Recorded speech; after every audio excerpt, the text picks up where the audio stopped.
तो अब हम डिस्कस करने जा रहे हैं सौभाग्य स्कीम के बारे में, जिसका फुल फॉर्म है सहज बिजली हर घर स्कीम। ठीक है, इस स्कीम की शुरुआत हुई थी 2017 में और 2022 मार्च 2022 को ये स्कीम क्लोज हो चुका है।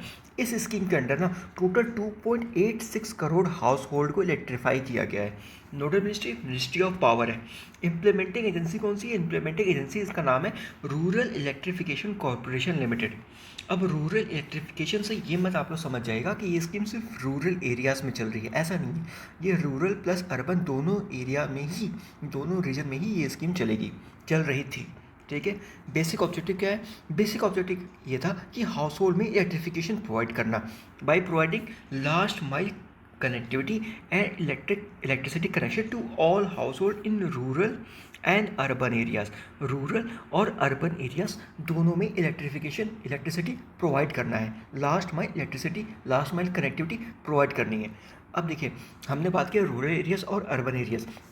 जब हम रूरल एरियाज़ की बात करते हैं ना, तो इसमें सारे हाउस होल्ड को इंक्लूड किया जाएगा, चाहे वो बिलो पॉवर्टी लाइन हो या फिर वो अबव पॉवर्टी लाइन हो।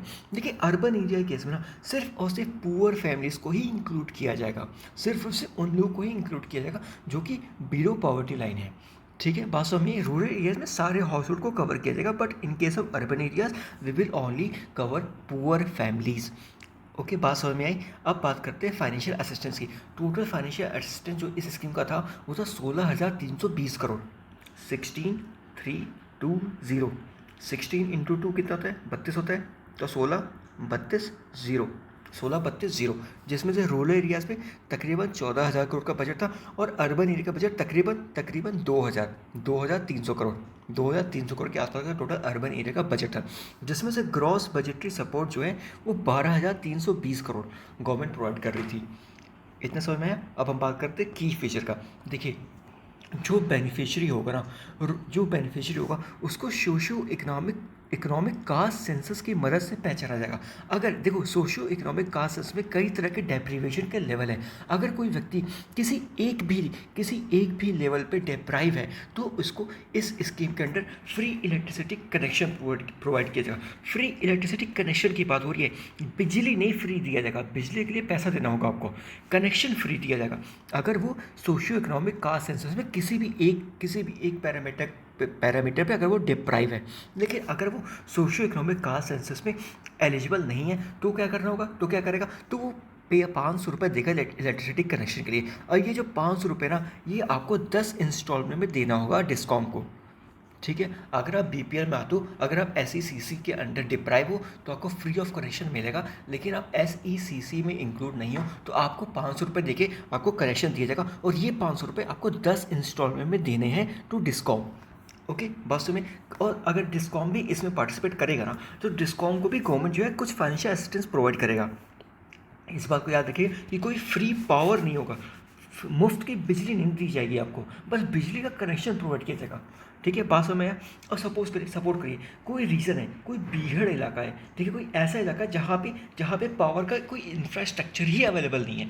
उस केस में जो हाउस होल्ड लगे उनको बिजली कैसे प्रोवाइड की जाएगी? तो उस केस में ना गवर्नमेंट जो है वो सोलर पावर सिस्टम प्रोवाइड करेगी। ठीक है, solar power based stand alone system provide करेगी विद पावर पैक ऑफ 200 से 300 वॉट विद बैटरी बैकअप। और इसमें क्या क्या इंक्लूड होगा? इसमें 5 एलईडी लाइट होंगे, 1 डीसी फैन होगा, 1 डीसी पावर प्लग होगा और रिपेयर और मेंटेनेंस सर्विस प्रोवाइड कीजिएगा फॉर 5 ईयर। देखिए, ये कहाँ प्रोवाइड कीजिएगा? ये उन रीजन में प्रोवाइड कीजिएगा जहाँ पे कोई इंफ्रास्ट्रक्चर फैसिलिटी अवेलेबल नहीं है, तो वहाँ पे stand alone system solar power voltaic system लगाया जाएगा। ठीक है, बात समझ में आई। अब देखिए एक स्कीम है दीनदयाल उपाध्याय ग्रामीण ज्योति योजना। इस स्कीम के अंडर भी ना रूरल एरियाज़ में हाउस होल्ड को इलेक्ट्रिसिटी प्रोवाइड की जा रही है। अब जब इसमें ऑलरेडी इलेक्ट्रिसिटी प्रोवाइड किया जा रहा है रूरल एरियाज़ में, तो फिर हमें सौभाग्य स्कीम की ज़रूरत क्यों हुई?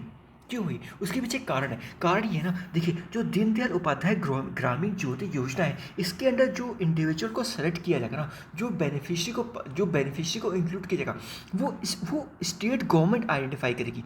अब देखिए, हर स्टेट गवर्नमेंट का ना अपना अपना बीपीएल लेवल है, तो हो सकता है कोई पर्टिकुलर इंडिविजुअल एसईसीसी में डिप्राइव हो, सोशियो इकोनॉमिक कास्ट सेंसस में किसी लेवल पर डिप्राइव हो, पर हो सकता है किसी कारणवश वो जो बीपीएल है उससे जस्ट ऊपर हो, तो वो दिन दीनदयाल उपाध्याय ग्रामीण ज्योति योजना के अंदर कवर नहीं हो पाएगा, लेकिन उसके लिए ना गवर्नमेंट सौभाग्य स्कीम चला रही थी, ताकि अगर वो जस्ट ऊपर भी हो तब भी उसको, अगर वो socio economic cast socio economic में डिप्राइव हो ना, तब भी उसको इंक्लूड कर लिया जाए।